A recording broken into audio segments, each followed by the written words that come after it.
Good morning, class. We are on chapter number 7. Ivan's tries in O level. Already in previous two parts, I have explained you the chapter where we come to know that Ivan, who was a prisoner in the HM prison of Oxford, he tried to he wanted to give an examination, and the jail authorities or the prison authorities were worried that maybe he will try to escape from the prison. So they were all on alert that he should not run away from this prison. Now we'll be starting from the third part. We have already finished till here where Ivan had given his examination for German O level course, and he is now ready to he had completed his exam, so the examination was over and everyone was relieved. We'll start from here on page number 81 now. How did he get on, do you think? Asked Stephenson as he walked beside McCleary to the main gates. Ouch, I kinda think he's distinguished himself, I'm afraid.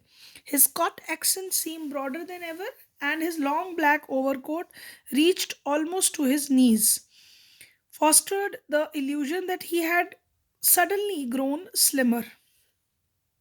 Now, at this moment of time, when McCleary was being escorted towards the main prison gate by Stephen, as he was given responsibility by the governor, so he just asked a general question from him that whether Ivan has given exams very well or not.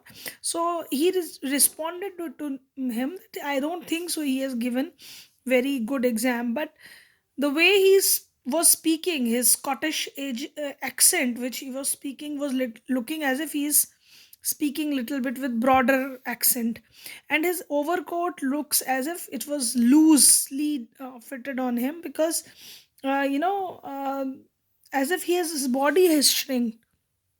So it was giving a illusion the people are going to understand that he has grown slimmer within these 2 hours. That's how it his dress was looking like that. So Stephen felt pleased that governor had asked him and not Jackson to see McCleary off the premises. And all in all, morning had gone pretty well, but something stopped him from making his way directly to the canteen for a belated cup of coffee. He wanted to take just one last look at Evans. It was like a program he had seen on TV about a woman who could never really convince herself that she had locked the front door when she had gone to bed. Often she got up 12, 15, sometimes 20 times to check the bolts. So here, Stephen was very happy that governor gave him the responsibility, not to Jackson, as Jackson was a senior officer, to just leave the McCleary or escort him till the jail premises. So he was also very dedicated towards his duty. He wanted that he should check the door of Ivan. He don't want to take a cup of coffee before it. He wanted to again check the door of Ivan. So that reminds him of TV program also, that a woman who was really worried about whether his doors were bolted or not. She wanted to check it again and again. So that reminds him of that program, that he wanted to check Ivan's door, just like that woman on the television uh, used to check her house doors during the night again and again, that whether they are closed. So that shows he wanted to assure that Ivan is in his cell. So when he re-entered, Dewing made his way along the Ivan's cell and opened the peephole once more. Oh no, Christ, no. There, sprawled back in Ivan's chair, was a man. A grey regulation blanket slipped from his shoulders. Now, when he reached there, saw from the peephole, he saw there that there was a man who was lying on the Ivan's chair, and at that time the blanket slipped from his shoulder in front of his closely cropped, irregularly tufted hair awash with fierce red blood, which had dipped already through the small black beard and was even now spreading horribly over the white clerical collar and down into the black clerical front. Now his dress was like that, that blood was oozing out of it, and over the hair, over his collar, so he could see through that hole that he was that blood was spreading horribly. That means very much flow of blood was there from his head. So Stephen shouted wildly for Jackson, and the words appeared to penetrate the curtain of blood that veiled McClary's ears. For the minister hand felt feebly for the handkerchief from his pocket and held it to his bleeding head, the blood seeping slowly through the white linen. He gave a long, low moan and tried to speak, but his voice trailed away, and by the time Jackson had arrived and dispatched Stephenson to ring the police and ambulance, the handkerchief was sticky, squeaky watch of cloth. Now, this squiggly watch of clothes refers to that the handkerchief was so much drenched with blood, so it was giving the sound of that, like that. That is, the cloth is totally soaked in blood. So now, at this moment, when he saw Stephen saw that Jackson, he asked, called for Jackson. There was, when he shouted for his name, that sound also reached the ears of McClary, who was lying inside there. So at that moment, he just picked his hanky from his pocket and just put it on over the head where the bleeding was going on, and we could feel that that cloth was totally soaked in blood. So they also Jackson when arrived he asked Stephen to ring for ambulance also and police also. McClary slowly raised himself, his face twisted tightly with pain. Don't worry about the ambulance, man. I am right. Get the police. I know where he. He closed his eyes and another drip of blood splashed like a huge red raindrop on the wooden floor. His hand felt along the table, found the German question paper, and grasped it tightly in his blood stained hand. Get the governor. I know where Evans. Now, at this moment, McClary slowly raised himself. He tried to say that don't call any ambulance. I am all right. Just call the police, and I know where Ivan has gone. So his eyes were totally dripped with the blood is coming out of his head, and it was dripping down from his head to eyes. So it was also falling on the floor. So his condition is revealed here, but he wanted that police should be called instead of ambulance, and he know where he has gone, Ivan. So his hand was having a German question paper, and he was holding it very tightly with his blood stained hand, and he wanted to talk to governor because he know that where Ivan is. um, there was a lot of panic after that.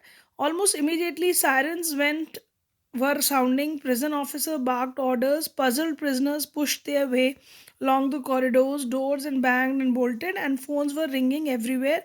And within a minute, McClary, with Jackson and Stephen supporting him on either side, his face now streaked and caked with drying blood, was greeted in the prison yard by governor, perplexed and grim. Now, when the prisoner run from the jail, obviously there was a panic in the jail. Siren sounds were there. Officers were passing order from one another. Prisoners were looking, they were puzzled. Doors were opened, closed, phones were ringing, and Jackson and McClary, after a minute, they were supporting him, McClary, to stand properly, and then his face was totally covered with blood. The prison yard, and then in the prison yard, governor was really worried. He met them at that place. His face was also looking in tension. We must get you to hospital immediately. I just don't. Ye called the police. They were saying that we must send you to the hospital immediately, as he was looking very much injured. So much of blood is coming out. But he was saying that you've called the police. Have you called the police? Yes, yes, they are on the way. But they were worried about his injury, but he was more worried about police. I'm right. Look here, look awkwardly. He opened the German question paper and thrust it before the governor's face. It's there. I see what I mean. Now he just handed over the question paper to German question paper to this man and governor, and he wanted to see it for yourself that I know where he is gone. The governor looked down and realized what McClary was trying to tell him. A photocopied sheet had been carefully and cleverly superimposed over the last page of question paper. There was a kind of message which is photocopied, um, something which was pasted on the last sheet of question paper, and that what McClary wanted to show it to the governor. It may be some kind of message which was there for Ivan. So, reading that, he has executed his plan. Ye see that they have done. Now, governor, ye see, his voice trailed off again as the governor, dredging the layers of long neglected learning, willed himself to translate the German text before him. Now, he wanted that you see that what they have done, governor, you see, and then his voice immediately get fainted. Um, Now he has he read the what is written in there as it was written in German. It was written: "Sie sollen dem Skon Vera Breden Plan Genoa Flogen der Wichtig Stipuk its Dren Minute one in this examines." Now this is all written, although it is written in English, but it is a German language with a different accent. So actually, it is being translated. It is written in German, but it is translated to you in English here. That what was written in it, that you must follow the plan already something. The important point, the vital point in the time is 3 minutes before the end of the examination, but something something something an examination, but something something something something, don't hit him too hard. Remember, he is minister, and don't overdo the Scott extent when. So this kind of thing. So what was written there, that the plan will be executed 3 minutes before the finishing of the exam, and something something was written there. He was not able to understand that, but then he it was written that don't hit the person very hard, because he is a priest. Who was priest there? McClary was priest there. So we know that he was hit hard by um, the this Ivan, and so that was the message given to them in the question paper.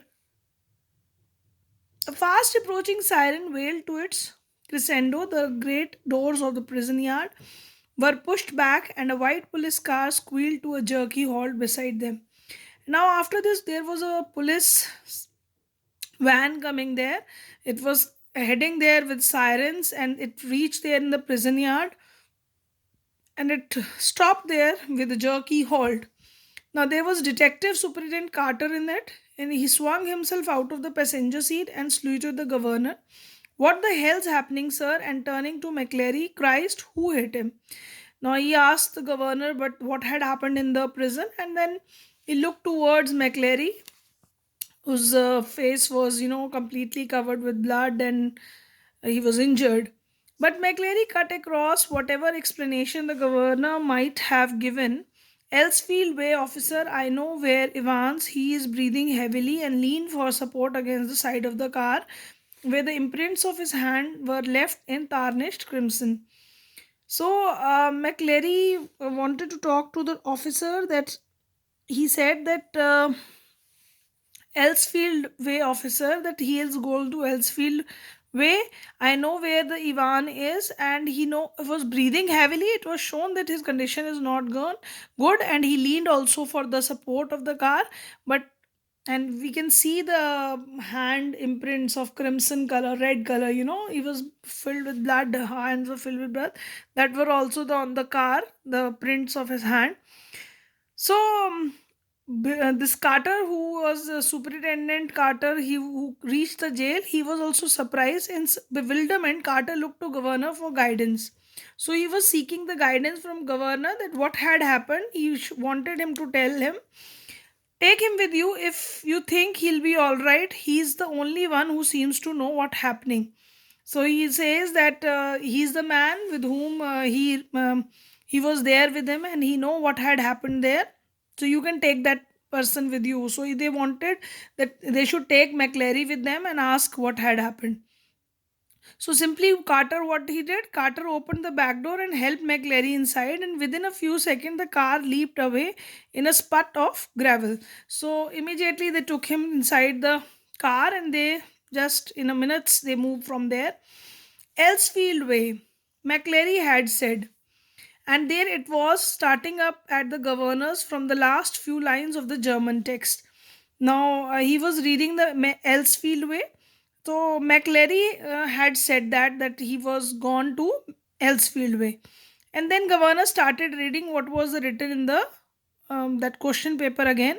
From Elsfield Way, drive to Headington's roundabout, where, yes, of course, the examination board was in Elsfield Way. He know that he wanted to go to Elsfield first because there was examination board there, and he maybe wanted to talk to them, and someone from board must have been involved in the escape plan from the very beginning, the question paper itself, the correction slip. So he was connecting all the things, that as there was something was pasted on the question paper, so there must be someone who is helping Ivan for escaping from the prison by helping from the board, so that person might be from the board. The governor turned to Jackson and Stephen. I don't need to tell you what happened, do I? His voice sounded. Now he know that he wanted to uh, give the instruction to Jackson and Stephen. He wanted to tell them that you know what had happened. Almost calm in its scratching contempt. He was very calm in telling the instruction. He know that what had happened, and which one of you two morons were it who took Ivan for a nice little walk to the main gates and waved him bye bye. So he was thinking that Ivan is already gone, just making himself as McLary. He disappeared from the place, and he wanted to inquire from that who took that man to the main gate. So it was me, sir, stammered Stephen. Stephen said that I took him there, just like you told me, sir. I could have sworn. So, as you know, that this was the order given by governor 3 minutes before the examination ended. So he said that you told me so, and I swore that. What? Just like I told you? You say? What the hell?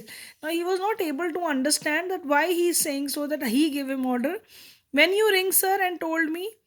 When was that? The governor voice was a whiplash now. Now from here we come to know that the call which came for Stephen, that he should accompany him to that main door, that was not from governor has not called him, so some other person call might have come there for that. So again that confusion was cleared now. You know, sir, about 20 past 11, just before, you blithering idiot man, it wasn't me who rang you, don't you realize? But what was the use? He had used the telephone at that time, but only to try to get through the examination board. Now he says he was thinking that he was unsuccessful. Still, he was thinking him to be very smart, that he has only reached examination board, nowhere else. He shook his head in growing despair and turned on the senior prison officer. As for you, Jackson, how long have you been pretending? You have got a brain. Well, I'll tell you something, Jackson. Your skull's empty, absolutely empty. It was Jackson who had spent 2 hours in Ivan's cells the previous evening, and it was Jackson who had confidently reported that there was nothing hidden any away there, nothing at all. And yet Ivan had something managed to conceal, not only a false beard, a pair of spectacles, a dog collar, and all the rest of his clerical paraphernalia, but also some sort of weapons which had held. He had given McLary such a terrible blow across the head. Agra. Now another scolding Jackson got, and he wanted to tell Jackson that he was there in the prison for last day. He was there in the prison, and for 2 hours he was there, and he gave the instruction that yes, no, nothing was there. But we know that Ivan just dressed up as McLary went out of the prison, and he said that you were not able to find out all those hidden things, the things which he put on his look and then escape from the prison, a false beard and spectacles, dog collar, everything. and clerical dress up, all the personal paraphernalia refers to all the personal belongings. So according to him, all the things were hidden in the cell itself. So first Stephen was scolded, and then Jackson was scolded for their negligence. A prison van backed alongside, but the governor made no immediate move. He looked down again at the last line of German. Now, you know that prison van, you have to go along with the this van, police van, which came there. But he wanted to read the lines written on the question paper, so he read it: to the Headington roundabout, where go you straight over and make your way to New Gabrin. Where on earth knew something new grave? Never heard of it. There was a war grave somewhere near Reading. But no, it was probably a code word, or and then it hit him. Newsbury. God, yes, Newsbury was a pretty big sort of place, but now he analyzed that whatever was written on it, it was giving the instruction that from Headington he has to go to New Gabrin. But he was not able to understand what New Gabrin was. And then he understood that it must be some kind of a code word written in it, because there is a place named Newbury, and it is a place which is very big, and it would be very difficult for him to find out where he was. He rapped out his order to the driver, sent Aldate's police station, and step on it. Take Jackson and Stephen here, and when you get there, ask for Bell. Chief Inspector Bell. Got that? Now he asked the driver of the the prison van that you should go to the St. Aldate's police station, where you will meet Chief Inspector Bell, and you should take Jackson and Stephen also with you. And he himself, he leaped the stairs to the office, three at a time, got Bell on the phone immediately, and put the facts before him. So now he was jumping over the stair quickly, and he wanted to talk to this Inspector Bell, and he informed everything to Inspector Bell, that what had happened in the prison. So, well, get him, sir, said Bell. We'll get him with a bit of luck. He said that definitely we'll be able to find him.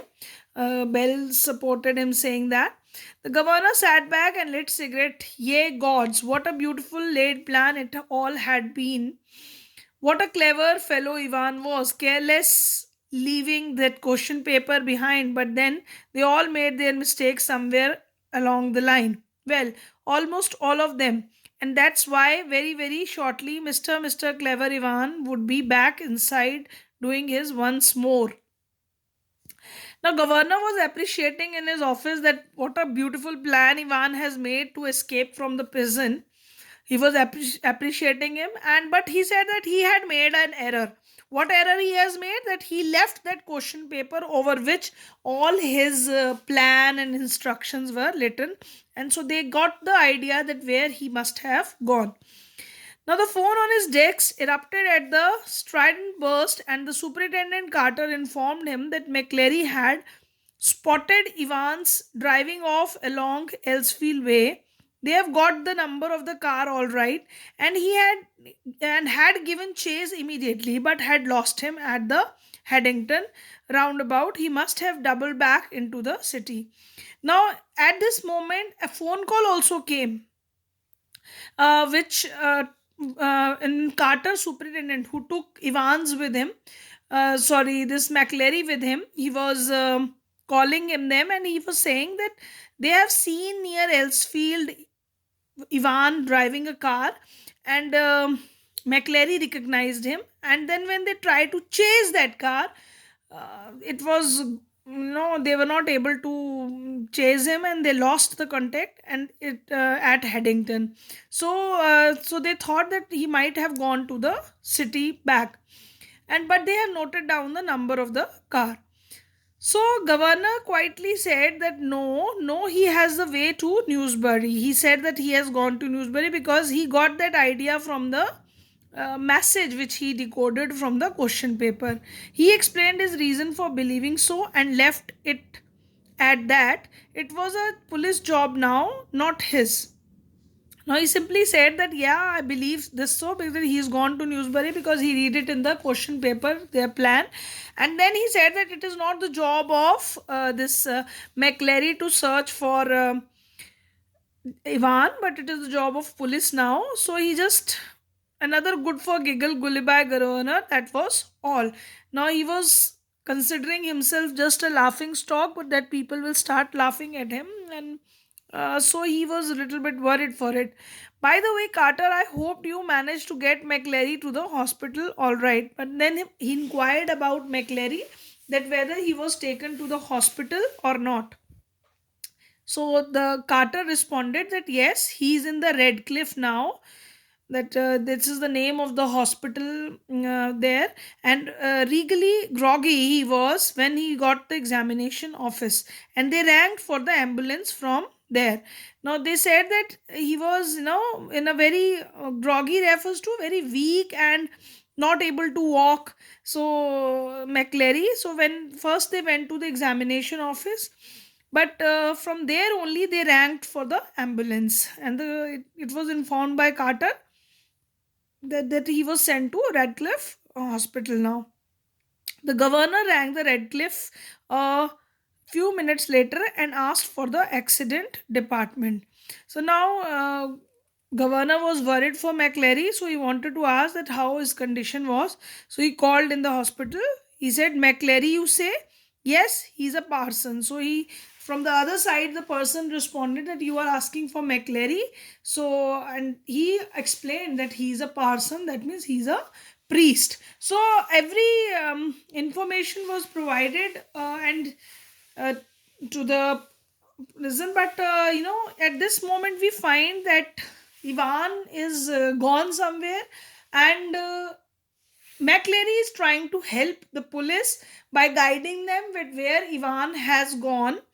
But according to governor, he has gone to some other place. It is Newsbury. That's how he decoded the message, and now he wanted that this ambulance must ambulance must be called for McClary, and he asked from Carter about that, and they informed that he is in the Redcliffe this hospital. So we are going to end at page number 85, and we'll be continuing with this suspense drama, where we find that how this puzzle is going to be solved, how Ivan executed his plan to escape from the prison. Thank you, class. Thank you very much.